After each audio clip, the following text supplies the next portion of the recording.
Really privileged today to have Dr. Ashkanazi, who is a ophthalmologic surgeon, is an expert in trauma disaster management.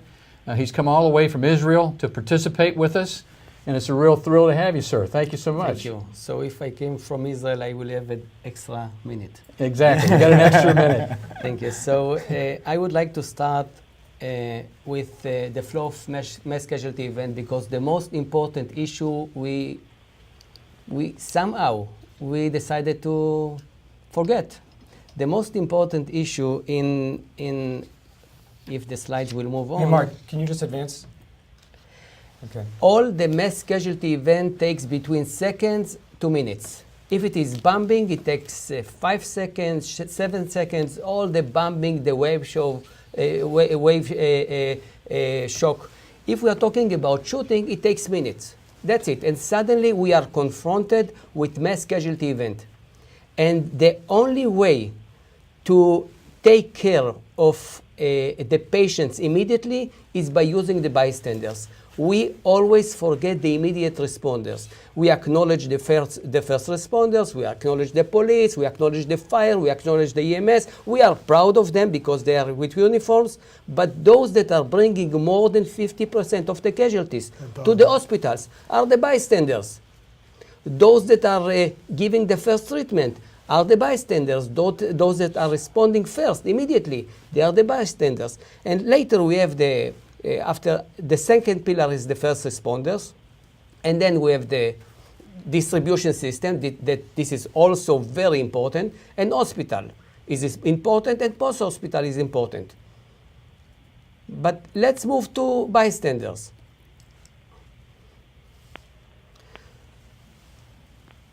Bystanders, in any act of violence or terrorism, they are the best asset that you have as a leader. They should be prepared to help. We should prepare those bystanders to help. We should share with them information. We should share with them responsibility. We must share with them expectations. As the authorities, we can't absorb all the responsibility from the bystanders to us. We can't say all the time, we are responsible to your life, you are victims, we will be there, we will save you. This is the worst approach that you can do. The best approach is share expectation. Tell them what they should do, and you should and they should do part of the preparedness and response. Teach them how to respond and acknowledge them.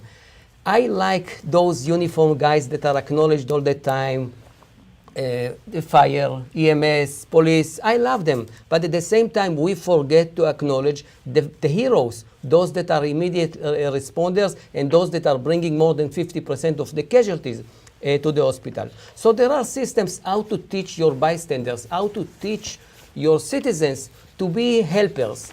And one of the systems is SCAPT, we call it. First, if you see something, violence, a problem, someone that needs help, stop. If you are driving and you see road accident, stop. If you see violence, stop walking. Then the second thing that you must do, call someone. You can call 911, but at the same time you can call your mother, your sister. You should call someone. Once you put your cellular on your ear, immediately this guy that is bullying or the violent immediately is in stress. And then you have to assess the victim. And now the surprise. You know, in the United States, you will see that many scholars will tell you, and also internationally, don't pull the victim out. You are a bystander. You can't pull him down. Maybe you will make a damage. I want to see the research behind it. But I can show you the research that if you are leaving the victim in the field, a secondary disaster like a fire, a collapse of building will kill him. So pull the victim out as soon as possible from the area. And then treat him. And the obvious question that always someone is asking me is, so Isaac, we don't have a tourniquet. How can we hold the bleeding? You are talking about stop bleeding. Take your hand, put it in the bleeding, and that's it. This is the way. If you want to save lives, yes, it is dangerous, I know that. But if you want to save lives, this is the best way. So, and there is a campaign, a very nice campaign in the United States that I very appreciate. If you see something, say something. But I think that this is obvious. If you see something, you must say something. This is obvious. You can't overparent your citizens and tell them that if you see something, you should say something. You must campaign in different way. You should tell the citizens, if you see something, you say something, but you have to do something. You must participate in the preparedness. You must participate in the response. So this is the timeline of pre-hospital care. In 5 minutes, you need an incident commander in the area. This is the system actually in Israel. In 20 minutes, you have to clear the site from victim. In 60 minutes, all victims should be in hospitals. And then in 3 hours, the scene should be completely clean and not a crime scene. I don't like this terminology of crime scene because this is a resiliency scene. If we are talking about violence, about shooting, this area, this school become to be a resilience of the community. And if we are developing around it a crime scene with all these signs of a crime scene, it takes the resiliency of the public down.